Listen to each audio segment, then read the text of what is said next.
Hello guys, तो आज हमारे यहाँ है सत्यनारायण भगवान जी की पूजा कथा। तो गाइस बस हम लोग कर रहे हैं तैयारी, क्योंकि अब की बार हमने 1 बजे से रखी है। गर्मी हो रही है, आज तो इतनी गर्मी नहीं है, लेकिन फिर भी गर्मी तो शुरू हो गई है, इसलिए मैंने ज़्यादा लोगों को तो बुलाया नहीं है। बस आसपास के फ्लैट्स में ही जो लोग हैं हमने बुलाया है। मुझे कथा करानी थी, एक्चुअली कथा मैं कराती हूँ हर साल नवंबर में। मेरे बेटे का बर्थडे होता है तो मैं तब कराती हूँ। तो कई बार से ऐसा हो रहा था कि बर्थडे वाले दिन नहीं हो पाती थी, आगे पीछे हो जाती थी, लेकिन अब की बार तो बहुत टाइम हो गया, क्योंकि नवंबर में कराती हूँ और कहाँ आ गया मार्च अप्रैल। तो बस ऐसे ही करते करते अप्रैल आ गया, तो सोचा कि चलो अभी करा लेती हूँ। तो बस मैं तो जो ठान लेती हूँ तो ठान लेती हूँ कि मुझे तो अभी करानी है, कथा तो करानी है। अब कथा कराते हुए मैंने सुबह सुबह नहा धो के सबसे पहले बनाया प्रसाद, खीर, और उसके बाद मैंने ये पूड़ी, ये बेडमी पूड़ी होती है, ये मेरी बेटी की बहुत फेवरेट है, उसके पापा की भी। तो कहा कि यही बनाओ मम्मी। वैसे भी पंडित जी खाना खाते नहीं हैं, तो मैं उनको पैक करके रख देती हूँ। बच्चे भी हैं उनके 2 बेटे, तो बेटे बड़े बड़े हैं, तो वो लोग को रख देती हूँ मैं कि चलो ले जाओ पंडित जी घर। खाते वाते तो है नहीं वो, लेकिन अब 2 बार से उनको पिछले साल छोले भटूरे, इस साल ही बेडमी की पूड़ी बनाई है, तो इस साल पंडित जी को खिलाया मैंने। पिछले साल भी खाया और पैक भी कर दिया। वो कहते हैं ना कि जब तक खाना पीना ना कुछ खाओ, पंडित जी को ना खिलाओ, तब तक मज़ा नहीं आता किसी भी कथा पूजा का। तो जो वो अच्छे से खा लेते हैं वो चीज़ मैं बना लेती हूँ। ऐसे स्नैक्स टाइप की चीज़ें वो खा लेते हैं, ऐसे नहीं कि पूरी सब्जियां बना ली और तो खा रहे हैं। वो अवॉइड करते हैं, मना करते हैं। और जब ज़्यादा कथा होती है ना तब भी वो नहीं खाते, शुगर भी है उनको, तो मैं फीकी खीर निकाल देती हूँ उनके लिए। तो मेरे यहाँ वो खा लेते हैं। तो मैंने फिर हम बस तैयार हो रहे हैं। तो गाइस तबीयत ठीक नहीं थी इस बार मेरी, बहुत ज़्यादा ख़राब थी नवंबर में तब, तो मेरा मन ही नहीं किया करवाने का। अब मैंने कहा करवानी है तो बस करवानी है। आज भी बस ऐसी वीकनेस बहुत हो रही है, बस कपड़े भी लपेटा लपाटी मचा दी है मैंने, और कुछ खास ऐसा पहनने का सोचा था साड़ी वाड़ी, मन ही नहीं किया। सभी सामान लाए हम एक दिन पहले और तैयारी कर ली।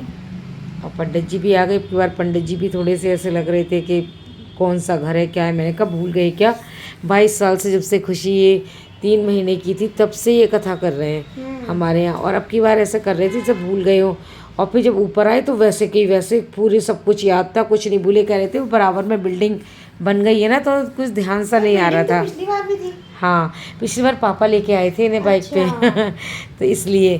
तो बस पंडित जी करते खूब विधि विधान से हैं पूजा, चाहे कितनी भी देर लग जाए। कथा से पहले ही वो आध पौन घंटे की पूजा करते हैं, बाद में वो हवन बहुत अच्छे से करते हैं।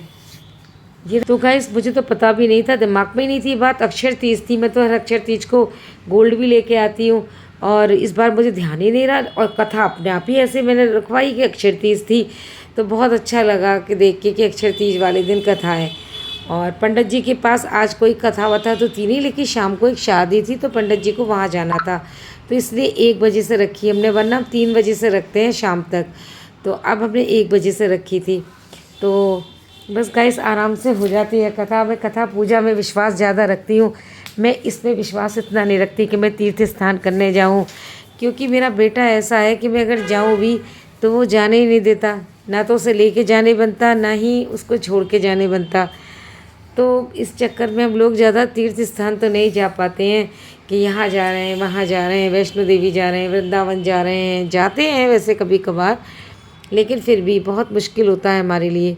लेकिन मैं तो बस यही चाहती हूँ कि अपने घर में बैठ के, सभी भगवान हमारे घर में ही हैं, अगर श्रद्धा से मन से अपने घर के मंदिर के पास बैठ के ही हम भगवान को याद करें, पूजा करें, कथा कीर्तन करा लें और भगवान को याद कर लें। इसी तरीके से 2-4 लोगों को बिठा के अपने साथ भजन पूजा करें, यही हमारे लिए बहुत बड़ा तीर्थ होता है।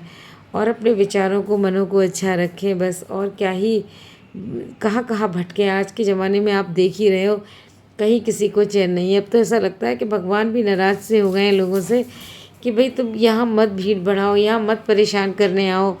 इतना शोर शराबा ऐसी जगहों पे भी जहाँ भगवान का फिर कहते हैं कि यहाँ का प्रशासन ठीक नहीं है, यहाँ भगवान ने हमारा सुना नहीं, कि हम तो दर्शन के लिए गए थे, हमारे साथ ऐसा क्यों हुआ। तो गाइस बस यही, मैं तो यही मानती हूँ कि अपने घर में बैठ के पूजा पाठ करो, साफ़ सुथरे ढंग से अपने भगवान जी को भोग प्रसाद बनाओ, तरह तरह के अपने मंदिर में भोग प्रसाद चढ़ाओ। और मेरे हस्बैंड तो एक दूसरे को लेके इसी बात से चिढ़ रहे थे कि तुम आपसे पूजा अभी तक नहीं होती। तो वो कहते हैं हाँ तुम पे बहुत होती है, ज़रा मंत्र सुनाना। मैंने कहा बेटी से सुनो, खुशी को बहुत अच्छे अच्छे मंत्र आते हैं, हम तो फिर 2-4 मंत्र जानते हैं बस, खुशी तो हमसे भी काफ़ी ज़्यादा मंत्र जानती है।